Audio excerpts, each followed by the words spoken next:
Assalamualaikum warahmatullahi wabarakatuh. Di video ini, Ustadz Abdul Somad menyinggung masalah salah alamat penggunaan panggilan Sultan karena ditujukan pada orang-orang yang suka pamer barang mewah dan mahal, walaupun sebenarnya mereka itu bukanlah orang-orang yang benar-benar kaya dan berkuasa. Di Indonesia sendiri, akhir-akhir ini penggunaan istilah Sultan memang telah mengalami pergeseran makna dari konteks aslinya.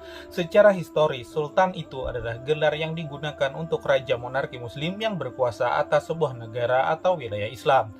Namun dalam konteks sosial modern di Indonesia hari ini, istilah sultan seringkali malah diidentikan dengan orang-orang kaya yang suka pamer harta atau flexing, yang mana ini bisa berpotensi untuk disalahgunakan dalam banyak hal, di antaranya skema penipuan seperti yang terjadi dalam kasus judi slot online, trading, dan lain-lain, yang mana pelakunya itu seringkali pamer barang-barang mewah untuk menunjukkan bahwa dia adalah orang yang kaya dan sukses dari trading atau dari judi slot online, sehingga orang-orang yang melihatnya tergoda untuk mengikuti jejaknya dan menjuluki para penipu tersebut dengan panggilan Sultan. Padahal itu semua adalah palsu dan mereka semua itu telah berkomplot untuk menguruk uang-uang korbannya yang sudah termakan oleh hasutan sultan-sultan palsu tersebut, seperti yang dijelaskan oleh Ustadz Abdul Somad di video berikut ini. Mari kita simak videonya. Semua nabi-nabi berhadapan dengan kekuasaan. Nabi Ibrahim, Namrud, Nabi Musa, Fir'aun, Nabi Isa, Herodes, Nabi Muhammad, Abu Jahal, Abu Lahab, Kisra dari Persia, Kaisar Heraklius dari Romawi.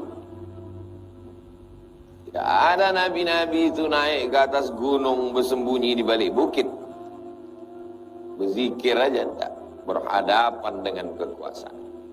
Jadi kalau ada orang mengatakan saya ini pewaris para nabi, tapi tak pernah berhadapan dengan kekuasaan, nabi apa yang kau waris? Nabi palsu. Ulama warasatul anbiya, berapi-api, ulama pewaris para nabi. Di antara nabi berhadapan dengan kekuasaan. Sultan yang jair, sultan, orang yang punya kekuasaan namanya sultan. Sampai ke Indonesia berubah, asal punya duit banyak sultan. Sultan itu orang yang punya kekuasaan. Berduit pun kalau tak berkuasa tak disebut sultan. Jadi banyak kata-kata yang dari bahasa Arab sampai ke tempat kita berubah mana. Asal punya duit, mobil bagus, sultan. Dan mobil punya showroom. Kasih ke artis-artis orang-orang kaya untuk iklan aja itu sebetulnya, bukan punya dia. Dipanggil sultan, penyesatan. Sultan, orang yang punya kekuasaan. Sultan Syarif Qasim. Sultan Syarif Qasim. Saya termasuk yang tidak pandai mendekat ke kekuasaan. Ada orang yang pandai dia dekat-dekat saya.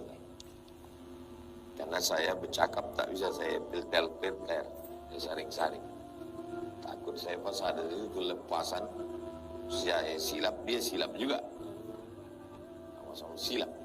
Ya, tepat sekali yang tadi disampaikan oleh Ustadz Abdul Somad, di mana sebenarnya pemahaman yang salah terhadap istilah-istilah ini bukan hanya menimbulkan kebingungan, tetapi juga dapat mengurangi apresiasi kita terhadap kekayaan bahasa dan budaya. Oleh karena itu, penting bagi kita untuk kembali pada esensi sebenarnya dari istilah julukan sultan tersebut dan menggunakannya dengan cara yang lebih bijak dan tepat tanpa merubah makna dan esensi sebenarnya dari gelar sultan. Sebab hanya orang-orang yang besar dan mempunyai kekuasaanlah yang sebenarnya patut untuk dipanggil sultan, bukan malah para artis-artis endorse ataupun para penipu-penipu yang mengambil uang rakyat.